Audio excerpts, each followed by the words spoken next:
ராம் நாராயண ராம். இன்றைய பிஸியான வாழ்க்கையில் மனிதன் தனது இலக்கை அடைய முடியாவிட்டால் அவன் சங்கடமாகி விரக்தியடையலாம். மனிதன் மீது எவ்வளவு துக்கம், பிரச்சனைகள், கவலைகள் இருந்தாலும் அவன் வாழ்க்கையில் ஏமாற்றம் அடையக்கூடாது. மாறாக அந்த பிரச்சனையை எதிர்கொண்டு போராட வேண்டும்.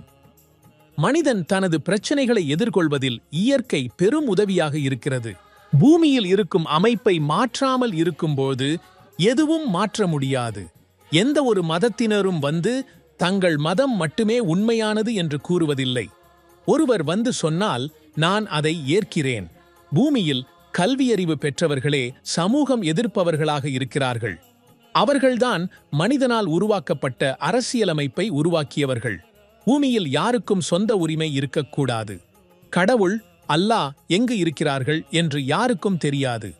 ஆனால் அனைவரும் அவர்களை தேடி ஓடிக்கொண்டே இருக்கிறார்கள். மனிதனை கடவுள் பூமிக்கு அனுப்பியிருக்கிறார். ஆனால் எந்த மதத்துடனும் அவன் பிறந்ததில்லை. நம்முடைய உடலே மதத்தால் உருவானது. அப்படி இருக்க தனி மதங்கள் எங்கிருந்து வந்தது? எடுத்துக்காட்டாக குர்ஆனில் ஜிஹாத் பற்றிய குறிப்புகள் உள்ளன. ஆனால் அதில் உங்கள் சகோதரர்களுக்கு உதவ வேண்டாம் என்று சொல்லவில்லை.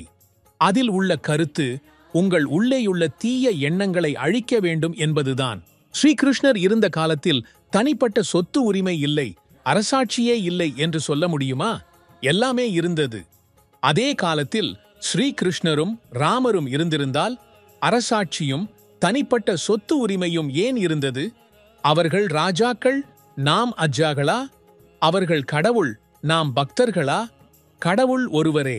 பைபிளில் குறிப்பிடப்பட்டுள்ளதாவது, ஓ கடவுளே, இவர்கள் என்ன செய்கிறார்கள் என்று அறியவில்லை, அவர்களை மன்னியுங்கள்.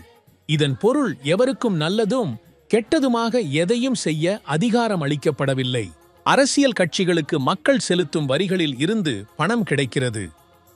பூமியில் தனிப்பட்ட சொத்து உரிமையை நீக்கிவிட்டால் அனைத்தும் தானாகவே சரியாகிவிடும். இயற்கை மனிதர்களுக்காக இந்த உலகை உருவாக்கியது. மனிதர்கள் இயற்கையின் வழியாகவே பிறந்தவர்கள். ஆனால் அவர்கள் பூமியின் சொந்தக்காரர்களாக மாறிவிட்டனர். இது தவறு. தனிப்பட்ட சொத்து உரிமையை வைத்திருப்பவர்கள் அனைவருக்கும் சம உரிமை வழங்க மறுத்துவிட்டால் அவர்கள் அந்த இடத்தை விட்டு விலக வேண்டும். அப்போதுதான் அனைவருக்கும் சம உரிமை கிடைக்கும். அனைத்து பெரியவர்கள், ஜனாதிபதி, நீதிபதி, அமைச்சர்கள், அரசியல் தலைவர்கள், இவர்கள் அனைவரும் மக்கள் சேவகர்களே.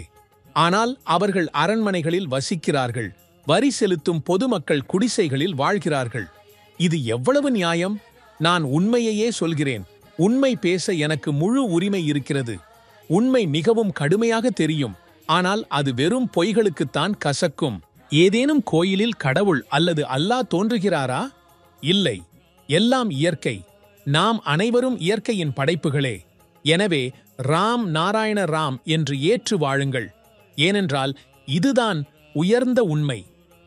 ராம் நாராயண ராம் நமக்கு வாழ்க்கையை வழங்குகிறது, வாழ்வதற்கான சரியான பாதையை காட்டுகிறது.